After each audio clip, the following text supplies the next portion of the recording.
नमस्कार दोस्तों, मैं हूं सूरज। एक बार फिर से स्वागत है आपके ही अपने यूट्यूब चैनल हिंदी विद सूरज में। तो दोस्तों, आज हम लेके आए हैं जीएस के रैपिड फायर क्वेश्चन। और ज़्यादा समय न लेते चलते हैं प्रश्नों की तरफ और देखते हैं कि कितने प्रश्न आपके सही बन रहे हैं। तो पहला प्रश्न देखते हैं इसमें, निम्नलिखित में से वह कौन सा चालुक्य शासक था? कौन सा चालुक्य शासक जिसने तुंगभद्रा नदी में डूबकर परम योग प्राप्त किया? सोमेश्वर प्रथम, तैलभ द्वितीय, विक्रमादित्य पंचम, जयसिंह द्वितीय।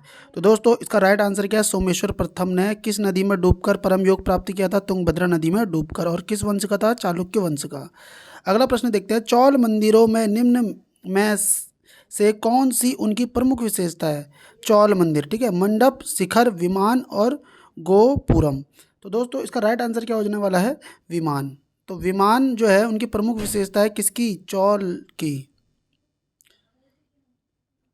अगला प्रश्न आ रहा है तीसरा, विक्रमशिला विश्वविद्यालय में से मैं किस भिक्षु ने लगभग 200 ग्रंथों की रचना की? अतीश, दीपंकर, ज्ञानपद, रक्षित और रत्नाकर। कौन से विश्वविद्यालय की बात कर रहे हैं ये? विक्रमशिला के कौन से ऐसे भिक्षुक हैं जिन्होंने 200 ग्रंथों की रचना की हुई है? तो उसका राइट आंसर क्या हो जाएगा दोस्तों? अतीश, दीपंकर। दीपंकर। अगला बोला, सुमेलित कीजिए घटनाओं को इनके साथ जोड़ना है। तो ये रहा हमारे पास प्रश्न और ये रहा हमारे विकल्प, ठीक है दोस्तों। तो एक मिनट, हाँ, थोड़ा सा छोटा कर देता हूँ मैं इसको। ये रहा प्रश्न हमारा, चौथा प्रश्न है ये। तो इसमें सबसे पहले देखेंगे, बीजापुर के सरदार अफजल खान की हत्या कब हुई है? 1659 में। कब हुई है दोस्तों? 1659 में ही हुई है। और आपका शिवाजी का दक्कन के मुगल सूबेदार शाइस्ता खान पर हमला जो है 1663 में हुआ है। सूरत की पहली लूट जो हुई है आपकी 1664 में हुई है। सूरत की दूसरी लूट जो हुई है 1670 में हुई है। तो इसका राइट आंसर ऑप्शन सी है इसका। तो दोस्तों, ये वाला भी इम्पोर्टेंट है, ये भी इम्पोर्टेंट है। सूरत की पहली लूट, सूरत की दूसरी लूट भी इम्पोर्टेंट है। बीजापुर के सरदार अफजल खान की हत्या, ये भी अच्छा प्रश्न है। बीजापुर के सरदार अफजल खान की हत्या कब हुई है? 1659 में। आगे बढ़ते अगले प्रश्न की तरफ। दोहरे प्रश्न संख्या 5 आ रहा है, दोहरे गुंबद वाला भारत का पहला मकबरा कौन सा है? हुमायूं का मकबरा, शेरशाह का मकबरा, बाबर का मकबरा और बुलंद दरवाजा। दोहरे गुंबद वाला, ठीक है दोस्तों, दोहरे गुंबद वाला। तो उसका राइट आंसर क्या हो जाएगा? इसका है हुमायूं का मकबरा। कैसा है? दोहरे गुंबद वाला मकबरा भारत का पहला मकबरा है, ठीक है। अगला प्रश्न बनता है, दिल्ली सल्तनत में मजलिस ए खलवत का अर्थ मंत्री परिषद होता था, जिसमें कौन शामिल नहीं था? दीवान ए इंशा, आरीज ए मुमालिक, सद्र उस सुदूर, वजीर। तो दोस्तों, इसका राइट आंसर क्या हो जाएगा? सद्र उस सुदूर, जो कि मजलिस ए खलवत, दिल्ली सल्तनत में मजलिस ए खलवत का अर्थ है मंत्री परिषद। तो मंत्री परिषद में दीवान ए ईसा है, अरीज ए मुमालिक है, वजीर भी शामिल है, लेकिन सद्र उस सुदूर नहीं होता है। अगला प्रश्न आ रहा है, चरक संहिता कितने अध्याय एवं खंडों में विभाजित है? कौन सी रचना दोस्तों? चरक संहिता। तो 120 अध्याय 8 खंड, 100 अध्याय 5 खंड, 80 अध्याय 7 खंड, 60 अध्याय 8 खंड। तो दोस्तों, इसका राइट आंसर क्या बन रहा है? 120 अध्याय और 8 खंड हैं किसमें? चरक संहिता में, चरक संहिता में। ऑप्शन ए इसका राइट आंसर है। आठवां प्रश्न आ रहा है, भील सेवा मंडल की स्थापना किसके द्वारा की गई थी? गुरु गोविंद सिंह, ए बी ठक्कर और गुरुसेन सान्याल, ए और बी दोनों। तो दोस्तों, इसका राइट आंसर क्या हो जाएगा? अब तुम्हें पता, ए बी ठक्कर। ठक्कर बाबा तुम्हें पता ही है, जनजातियों के भगवान भी बोले जाते हैं ठक्कर बाबा। तो भील सेवा मंडल की स्थापना भी किसने की है? ए बी ठक्कर ने की हुई है। अगला प्रश्न है, निम्नलिखित कथनों पर विचार कीजिए। 1857 के विद्रोह के समय ब्रिटेन के प्रधानमंत्री पामस्टर्न था। 1857 के विद्रोह के समय भारत का गवर्नर जनरल लॉर्ड कैनिंग था। 1857 के विद्रोह के समय युद्ध संवाददाता WH रसूल था। तो सत्य कथन की इसमें पहचान करनी है हमें, ठीक है। तो इसका राइट आंसर क्या हो जाएगा दोस्तों? बहुत अच्छा प्रश्न है। तो 1 और 2 तीनों सही है। मतलब कि 1857 के विद्रोह के समय ब्रिटेन के प्रधानमंत्री पामस्टर्न है। 1857 के विद्रोह के समय भारत का गवर्नर जनरल लॉर्ड कैनिंग है। 1857 के विद्रोह के समय युद्ध संवाददाता, ये स्टॉमार्क पॉइंट है भाई, WH रसूल था। तो ये भी बिल्कुल सही बात है। सारे जहाँ से अच्छा पुस्तक किसके द्वारा लिखा गया है? लता मंगेशकर, बंकिम चंद्र चटर्जी, रविंद्रनाथ टैगोर, मोहम्मद इकबाल। तो दोस्तों इसका राइट आंसर क्या हो जाएगा, आप सभी जानते हैं मोहम्मद इकबाल, है ना, नारा भी दिया था। अगले प्रश्न की तरफ बढ़ते हैं। किसने कहा था साक्षरता अपने आप में शिक्षा नहीं है? जवाहरलाल नेहरू, भीमराव अंबेडकर, महात्मा गांधी, गोपाल कृष्ण गोखले। और बात हकीकत भी है कि साक्षरता अपने आप में शिक्षा नहीं है। साक्षरता अपने आप में शिक्षा नहीं है। जवाहरलाल नेहरू, भीमराव अंबेडकर, महात्मा गांधी और गोपाल कृष्ण गोखले।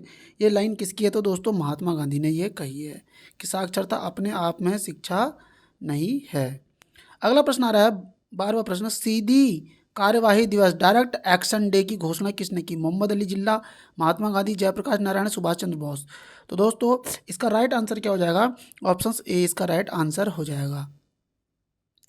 अब बढ़ते हैं अगले प्रश्न की तरफ। 13वां प्रश्न है, भारत छोड़ो आंदोलन के दौरान उत्पन्न दंगे किस क्षेत्र में सर्वाधिक व्यापक स्तर पर हुए थे?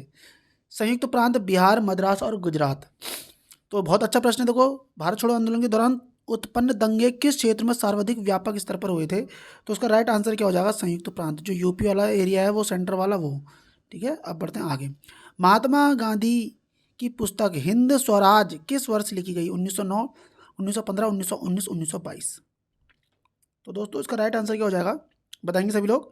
इसका है 1909 में हिंद स्वराज लिखी गई थी। ठीक है, महात्मा गांधी द्वारा। 15वां प्रश्न आ रहा है, इंडियन भारतीय दंड संहिता या इंडियन पेनल कोड जो 1860 में अधिनियमित हुई का मसौदा तैयार करने वाले आयोग की अध्यक्षता किसने की? Lord Canning, Lord Lawrence, Lord William Bentinck, Lord Macaulay. दोस्तों इसका राइट आंसर क्या हो जाएगा? लॉर्ड मैकाले ने। ठीक है, अब बढ़ते हैं आगे। और भारत में ये आईपीसी का भगवान या जनक, इसको उनको भी कहते हैं, पीएन भगवती को, भगवती कुछ है उनको भी ये एक तरीके से कहा जाता है, या पीआईएल का है उनका, कुछ ना कुछ है जरूर, एन एन वो भगवती पे देख लेना। लेकिन आप लोग, भारतीय संविधान के केंद्र सरकार की अधिशासी शक्तियों को किसमें निहित किया गया है? केंद्र सरकार की अधिशासी शक्तियों को किसमें निहित? भारत के राष्ट्रपति, भारतीय प्रधानमंत्री, केंद्रीय मंत्रिमंडल, राज्यपाल। तो दोस्तों इसका राइट आंसर क्या हो जाएगा? भारत के राष्ट्रपति में निहित होती हैं। तुम्हें तो पता ही है, अनुच्छेद 53 पढ़ो तो पता भी चलता है थोड़ा बहुत। 17वां प्रश्न देखो क्या बोल रहा है। 17वां प्रश्न देखते हैं। भारत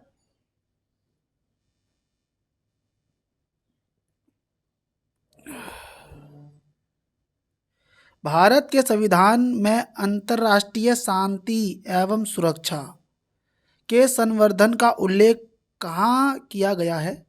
संविधान की प्रस्तावना में, राज्य के नीति निर्देशक सिद्धांतों में, मूल कर्तव्यों में, नवी अनुसूची में। तो बताएंगे दोस्तों इसमें कहाँ पे ये बात बोली गई है? तो राइट आंसर ऑप्शन सी है। जब हम 51 को पढ़ते हैं तो वहाँ पे दिखता है ये चीज़ें साफ साफ।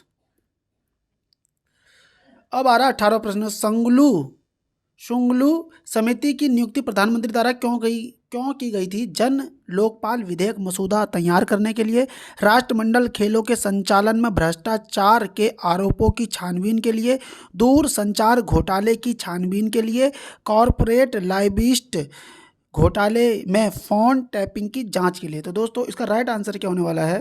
राष्ट्रमंडल खेलों के संचालन में भ्रष्टाचार के आरोपों की छानबीन के लिए कौन सी कमेटी बनी थी?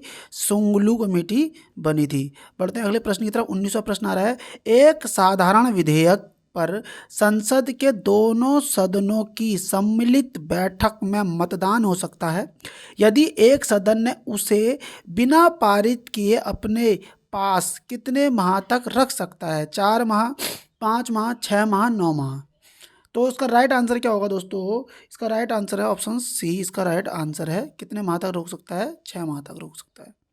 एक साधारण विधेयक पर संसद के दोनों सदनों की सम्मिलित बैठक में मतदान हो सकता है, बिल्कुल हो सकता है, यदि एक सदन ने उसे बिना पारित किए अपने पास कितने माह तक रख सकता है? तो 6 माह तक रख सकता है।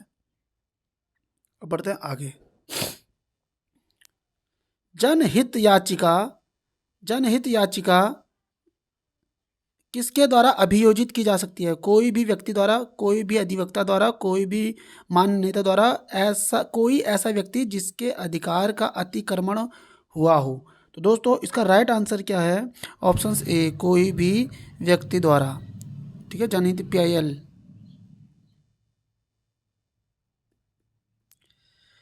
21वां प्रश्न है, पंचायती राज संस्थाओं में अनुसूचित जाति व अनुसूचित जनजाति के आरक्षण की व्यवस्था किस अनुच्छेद में की गई है? 243B, 243D, 243E, 243G। तो दोस्तों इसका राइट आंसर क्या है? ऑप्शन ई, सीटों का आवंटन इसमें दिया हुआ है। सीटों का इसमें तो शक्ति है, ठीक है, गठन के बारे में बोला गया उधर पहले वाले ऑप्शन में। दूसरे में 22वां प्रश्न है, पृथ्वी के आंतरिक भाग में किस चट्टान का निर्माण अधिक ऊष्मा और दबाव के कारण होता है? आग्नेय चट्टान, ज्वालामुखी चट्टान, अवसादी चट्टान और कायांतरित चट्टानें।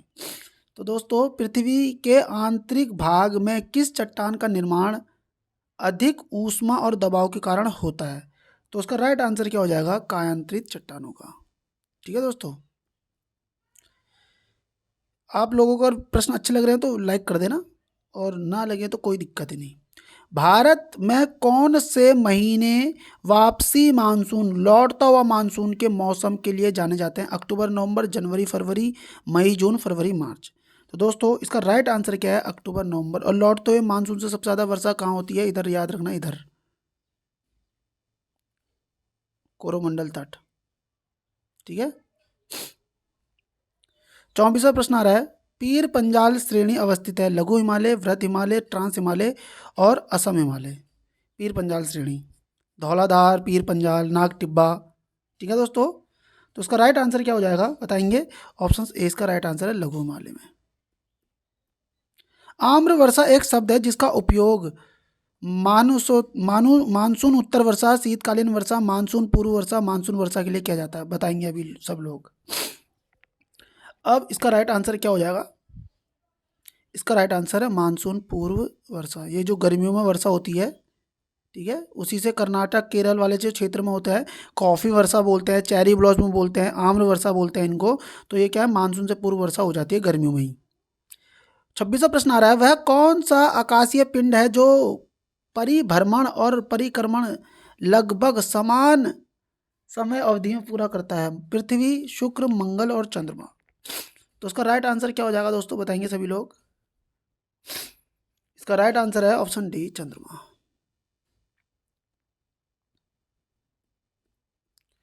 यदि यदि मांस को 140 डिग्री सेंटीग्रेड से अधिक पर पकाया जाता है तो निम्नलिखित में कौन सी अभिक्रिया होती है? पाइसीकरण अभिक्रिया, ऑक्सीकरण अभिक्रिया, मेलॉर्ड अभिक्रिया, इनमें से कोई नहीं। कितने डिग्री से अधिक? 140 डिग्री से अधिक में अगर पकाते हैं तो इसे बोलते हैं दोस्तों मेलॉर्ड अभिक्रिया। ठीक है, अब बढ़ते हैं अगले प्रश्न की तरफ। 28वां प्रश्न है, निम्नलिखित में से किस विद्युत चुंबकीय तरंग में सबसे अधिक आवृत्ति होती है? रेडियो तरंग, माइक्रो तरंग, गामा तरंग, परावैंगनिक किरणें। तो उसका राइट आंसर क्या होने वाला है? ऑप्शन सी, गामा तरंगों में विद्युत चुंबकीय तरंग सबसे अधिक आवृत्ति होती है। अब बढ़ते हैं अगले प्रश्न की तरफ। निम्नलिखित में से किन किरणों से इंद्रधनुष का निर्माण होता है? अपवर्तन, परावर्तन और प्रकीर्णन। अपवर्तन और प्रकीर्णन ये स्टार्मार्क पॉइंट है। अपवर्तन और बिखराव, विवर्तन और परावर्तन। तो दोस्तों इसका राइट आंसर क्या है? अपवर्तन, परावर्तन और प्रकीर्णन के कारण क्या है? इंद्रधनुष का निर्माण होता है। अपवर्तन और परावर्तन और प्रकीर्णन। अगले प्रश्न की तरफ बढ़ते हैं। बुलेट प्रूफ जैकेट के निर्माण में आमतौर पर निम्नलिखित में से किस सिंथेटिक फाइबर का उपयोग किया जाता है? स्टार्मार्क पॉइंट है वही, रेयान, कृत्रिम रेशा, वियोन, सारान और कैवलर। तो दोस्तों इसका राइट आंसर क्या है? कैवलर का प्रयोग किया जाता है किसमें? बुलेट प्रूफ जैकेट में। प्रति ऊर्ध्वपातन की अभिक्रिया में परिवर्तित होता है ठोस गैस, ठोस में परिवर्तित होता है, ठोस गैस में परिवर्तित होता है, तरल गैस में परिवर्तित होता है, गैस तरल में परिवर्तित होता है। किस में? प्रति ऊर्ध्वपातन की अभिक्रिया में। तो दोस्तों इसका राइट आंसर क्या हो जाएगा? ऑप्शंस ए, ठोस जो गैस है वो ठोस में बदल जाती है प्रति ऊर्ध्वपातन की अभिक्रिया में। अगला आ रहा है, का उपयोग श्वास परीक्षण में शराबी चालकों की जांच करने के लिए किया जाता है? बहुत बढ़िया, तुमने देखा होगा वो फूंक मारते हैं उसमें। तरल nitrogen, sodium chromate, potassium dichromate, lithium dichromate का उपयोग, किसका उपयोग किया जाता है? तो potassium dichromate, potassium potassium dichromate का प्रयोग किया जाता है श्वास परीक्षण में शराबी चालकों की जांच करने के लिए। पोटेशियम पीडी ऐसे याद कर लेना अपने तरीके से। पोटेशियम, हालांकि के होता है उसका, बट मैं अपने तरीके से बोल रहा हूँ। ब्रुसेलोसिस नामक बीमारी किसके कारण से होती है? ब्रुसेलोसिस, जीवाणु, विषाणु, कवक, प्रोटोजोआ। तो दोस्तों इसका राइट आंसर क्या है? जीवाणु। ये प्रश्न सारे एग्जामों में बने हुए हैं, छटे हुए प्रश्न है दोस्तों ये। एक सामान्य वयस्क मानव शरीर में लगभग कितना ग्राम मैग्नीशियम होता है? 10 ग्राम, 15 ग्राम, 20 ग्राम, 25 ग्राम। कितने ग्राम क्या होता है दोस्तों? मैग्नीशियम होता है। तो उसका राइट आंसर क्या जा रहा है? 25 ग्राम मैग्नीशियम होता है एक सामान्य वयस्क मानव शरीर में। कितना मैग्नीशियम होता है? मैग्नीशियम 25 ग्राम। अगला प्रश्न आ रहा है, सूक्ष्म जीव मृत पौधे से किसका उत्पादन करने के लिए कार्य करते हैं? सूक्ष्म जीव मृत पौधे से किसका उत्पादन करने के लिए कार्य करते हैं? मशरूम, रेत, लकड़ी, ह्यूमस। सूक्ष्म जीव मृत पौधे से किसका उत्पादन करने के लिए कार्य करते हैं बोल रहे हैं। तो उसका राइट आंसर क्या हो जाएगा दोस्तों? ह्यूमस। अगला प्रश्न आ रहा है, अमीबा में भोजन का पाचन किस में होता है? भोजन राजधानी में, रियोस क्या स्यूडोपोडिया में, क्लोरोप्लास्ट में, माइक्रोकांड्रिया में। अमेरिका में भोजन अमीबा में भोजन का पाचन होता है, किस में होता है बताएंगे दोस्तों? इसका राइट आंसर क्या हो जाएगा? भोजन राजधानी में। अगला प्रश्न आ रहा है, जल के पुनः अवशोषण में किस हार्मोन की भूमिका महत्वपूर्ण होती है?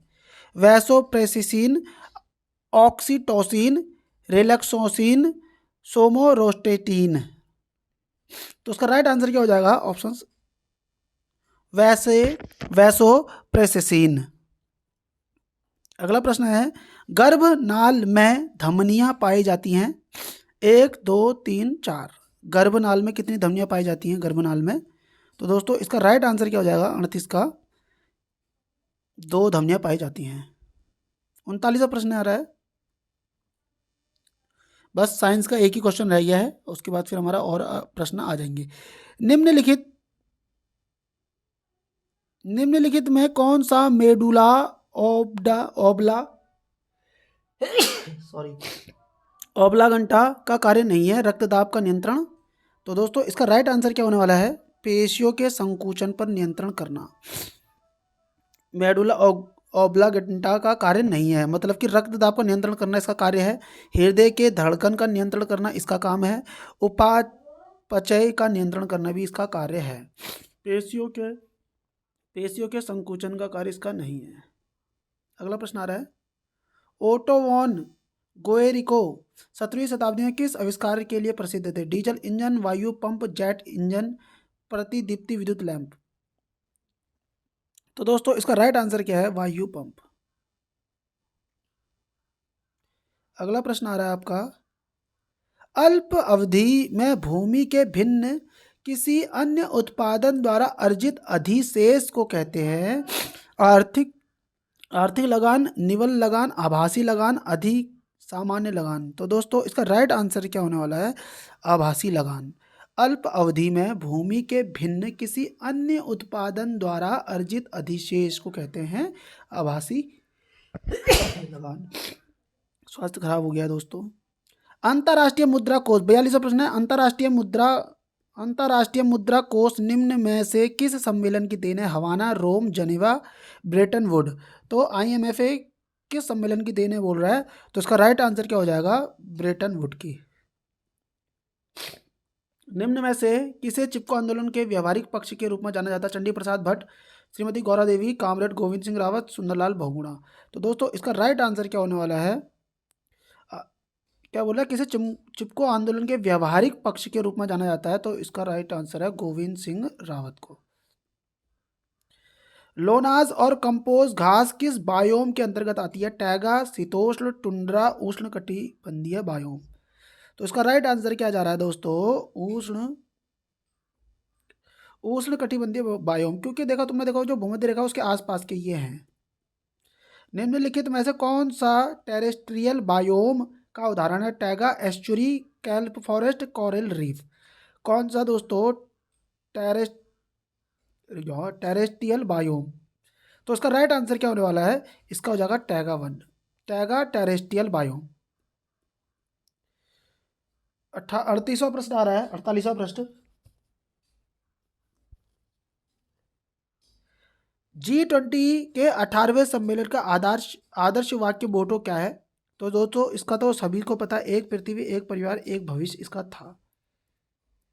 अब बढ़ते हैं 47वें प्रश्न की तरफ।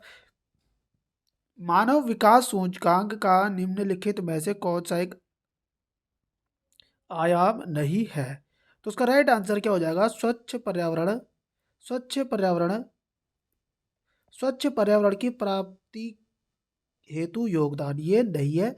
बाकी लंबा एवं स्वस्थ जीवन जीने की क्षमता, ज्ञान अर्जन की क्षमता, अच्छा जीवन स्तर प्राप्त करने की क्षमता, ये तीनों क्या है? एसडीआई जो होता है मानव विकास सूचकांक के आयाम हैं।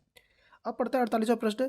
गहन जिला कृषि कार्यक्रम को किस वर्ष में प्रारंभ किया गया था?